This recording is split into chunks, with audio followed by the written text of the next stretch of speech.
오늘은 세상을 보는 지혜라는 책을 한번 살펴보겠습니다. 이 발타자르 그라시안이 쓴 책인데요. 이걸 이제 쇼펜하우어가 번역을 했죠.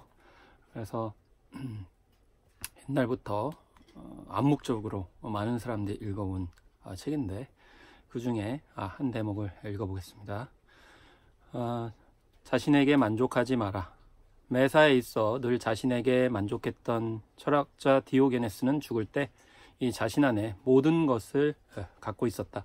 그대에게 로마 제국과 전 세계를 줄 수 있는 박학하고 만능한 친구가 있을 수 있다면 바로 그대가 스스로에게 이런 친구가 되도록 노력하라. 그러면 사람은 혼자 살 능력이 있을 것이다. 자기 자신의 오성보다 더 큰 오성이 없고 자신의 취향보다 더 올바른 취향이 없는데 누구를 더 아쉬워하겠는가. 자기 자신에게만 의존할 수 있을 때 최고의 존재와 비슷하게 될 것이며 이는 최고의 행복을 의미한다. 이 대목에서는 이제 자기 자신을 사랑하라, 이런 어떤 말이 되겠죠. 그래서 자신의 가능성, 이런 것들을 신뢰하고 그 안에서 행복을 추구하는 자세라고 이제 볼 수가 있겠는데요. 한편으로는 이렇게 되면은 자기 자신 안으로 이렇게 침잠을 하고 자신의 안에만 있어라, 이렇게 들릴 수도 있겠습니다. 그런 의미는 아니고요. 이제 다음 대목에서 이렇게 또 얘기를 합니다. 자신에게 기울이지 마라. 자신에게 귀 기울이지 마라. 자신의 마음에 드는 일도 남의 마음에 들지 않으면 별로 도움이 안 된다. 자기 자신에게 만족하는 사람은 결코 다른 사람에게는 만족하지 않는다. 스스로 말하고 동시에 듣는다는 것은 쉬운 일이 아니다. 또 자신하고만 이야기하는 것이 어리석듯이 남 앞에서 자신의 이야기만을 경청하는 것은 곱절로 어리석은 일이다. 이렇게 되어 있습니다. 아까 읽은 부분과 이 부분이 좀 차이 나는 것은, 아까 그 자신에게 만족하라는 부분에서는 남이 등장하지 않죠. 그래서 이 대목에서는 남과 나의 관계를 어떻게 할 것인가 라는 부분을 이제 강조를 하고 있습니다. 그래서 나 자신이 스스로 있을 때는 나 스스로에게 만족하고 신뢰를 보여주지만, 남이 있을 때는 나 자신에게만 빠져들지 말고 자기에게만 만족하지 말고 다른 사람과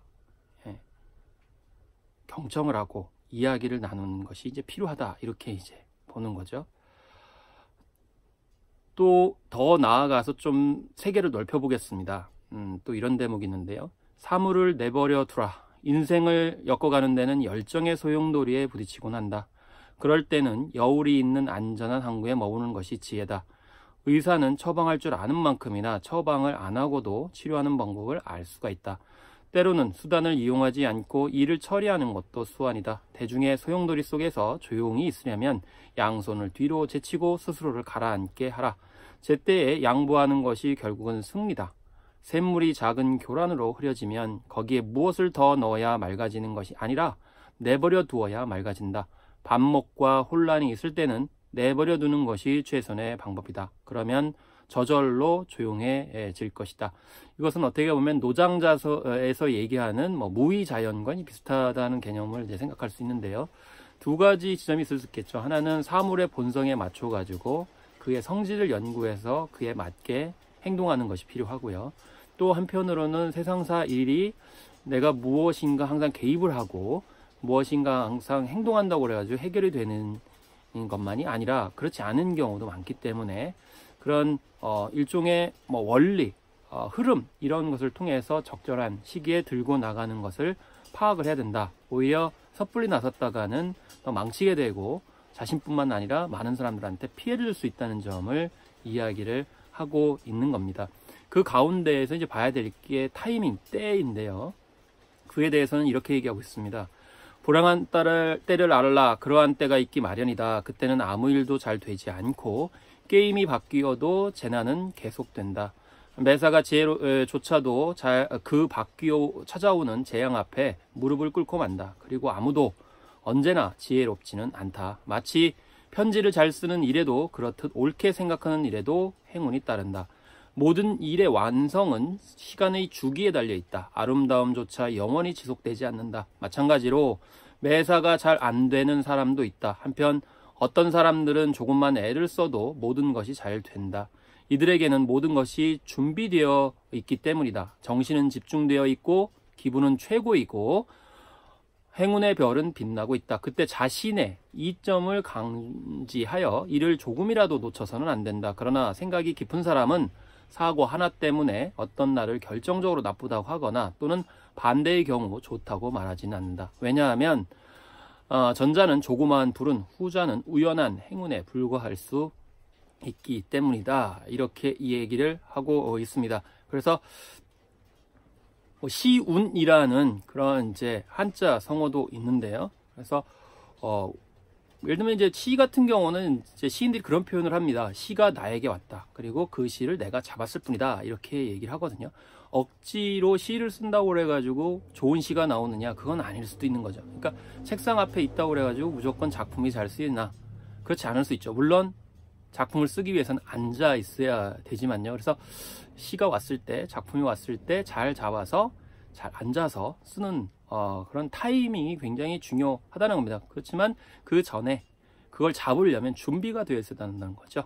그래서 저게 좋은 시인지 아닌지 혹은 그 시를 잡을 수 있는 여력이 되는지 이런 것들을 갖추고 있어야 된다는 겁니다.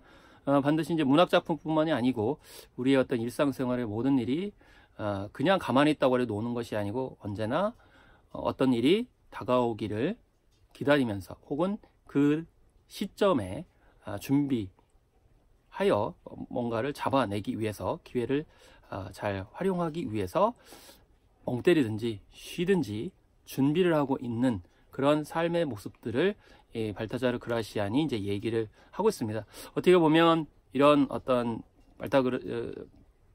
발타그라안의 이야기는 동양적인 어떤 사고가 있다고 이제 볼 수가 있겠습니다.